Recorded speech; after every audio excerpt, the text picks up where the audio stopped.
Hello everybody, thanks for joining us. I am here today with my mom, who was an amazing part of my caregiving team when I went through breast cancer. And she's super knowledgeable and helpful with learning, how to get through all of these things that we deal with as we're going through treatment. So thanks for joining us today, Mom. Appreciate it. So today I want to talk to you about some of the things that you will encounter as you're going through surgery for breast cancer. Most of this applies to mastectomy patients, but in some cases may also apply to a lumpectomy patient. And it involves mostly dealing with the surgical drains that you come home with, and those are called JP drains. And I wanted to show you, before you even have to go and have one put into your body, what that looks like. So this part here is the bulb that holds the fluid. Here is the tube that allows the fluid to get to the bulb, and this part is the wick, and that is what your surgeon will be putting inside of your body.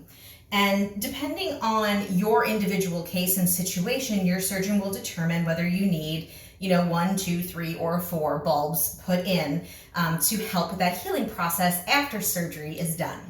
So today we wanted to demonstrate when you come home with these drains, what exactly you're supposed to do with them. Now, it's most likely that you'll be sent home in a surgical bra. Remember those awful looking bras? Very pretty too. So you'll come home in one of those bras, and most likely your surgeon will have clipped your JP drain bulbs to the bra so that you don't have to worry about them dropping down and falling around, right? So they'll be secure here and you'll come home. You can get covers and things for them so you don't have to look at what's inside. In fact, Going Beyond the Pink would be happy to send you some drain covers if it's something that you're interested in. And then another thing you might want to get is going to be one of these lanyards, but we'll get back to that in just a second. So Mom, you mind helping us demonstrate kind of how this goes?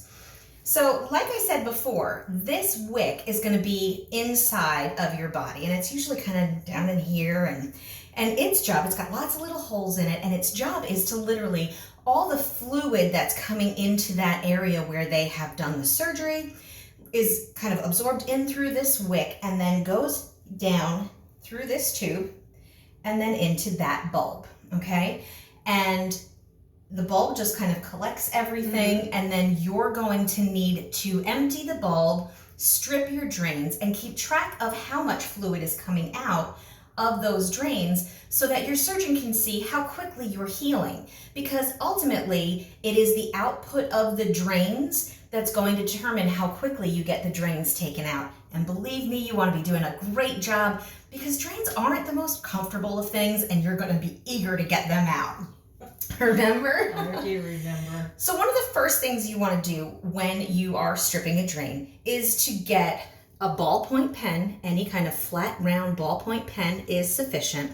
And just a little bit of coconut oil. You don't even need this much. This would probably last you more than the entire time you need to have the drains.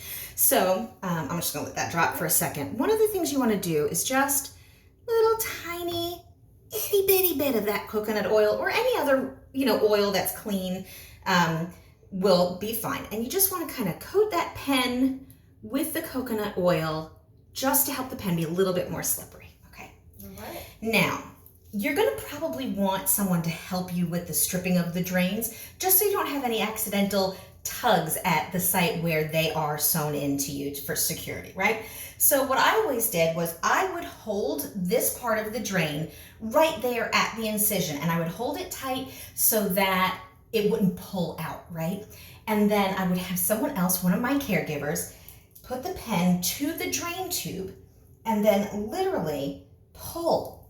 And you'll see it as you're pulling, it'll flatten out that tube, and it's going to take all the excess fluid that's still in the tube and all the clots and things that get in that tube and help to kind of, dump them down into that bulb, right? And we used to do it about 2 times, but everybody's different, so do what's right for you. So we would have gone through that, and you squeeze it all in there. And then what you want to do, now at that point, the drain would have been closed, right? And you can imagine a certain amount of fluid in that drain.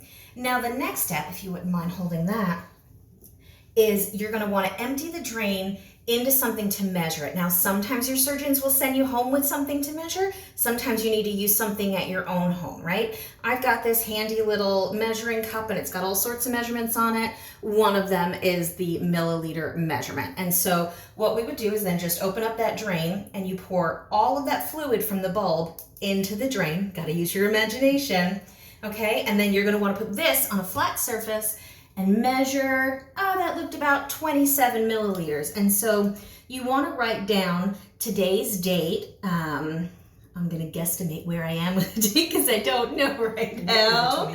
And you're going to check the time because you probably end up, especially early on, doing this more than once a day. So I'll put down the time and then the number of ounces. And you'll see sometimes your surgeon will even send you home with a record where you keep track of it and you don't have to do it on a piece of paper, but anything works. That's just fine.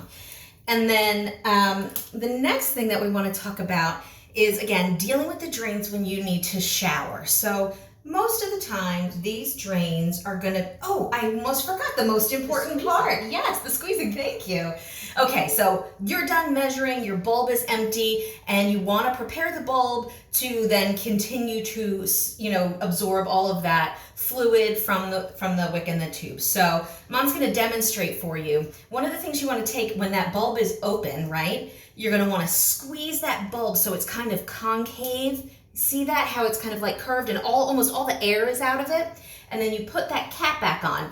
Now, this one's gonna fill up right away because I don't have the wick inside of my body, but if you had that wick inside of your body, that would have stayed concave. And what that helps to do is to create a suction. And it's not a drastic suction, it's not painful by any means, but that little bit of extra suction really seems to help pull more fluid out more quickly. And so it helps in that healing process, which is wonderful. Get it out. Get it out is right. Okay, and so we'll hop back over to wanting to shower. So again, most of the time, these bulbs are just going to be either clipped to your clothing or clipped to your surgical drains, wherever. However, when you want to take a shower and you're not wearing any clothing, you can't hold the drains in your hands and then still manage in the shower. Right, so you want to get a lanyard, okay? Any lanyard will do that has any kind of circle or hook or something at the end of it. You're going to just wear that lanyard around your neck. Lanyards dry quickly, they can get wet, it's just fine to go in the shower with them.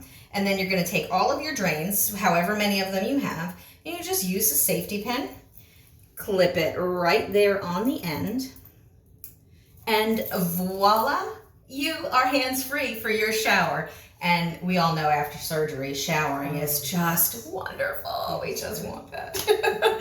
Oh, it's great. Okay, the last thing I want to talk to you about in terms of preparing and being ready to deal with kind of post-surgical needs are having lots of pillows, okay? So you definitely want to kind of think about how you're going to be most comfortable sleeping. If you are a side or belly sleeper, this tends to be more of a challenge for you. So, creating little pillow forts in your bed or sleeping in a recliner can be really helpful. But also having little pillows like this, different fills so that you can either fold them or squish them, and being able to put them under your armpits because the incisions will often go kind of back into that area.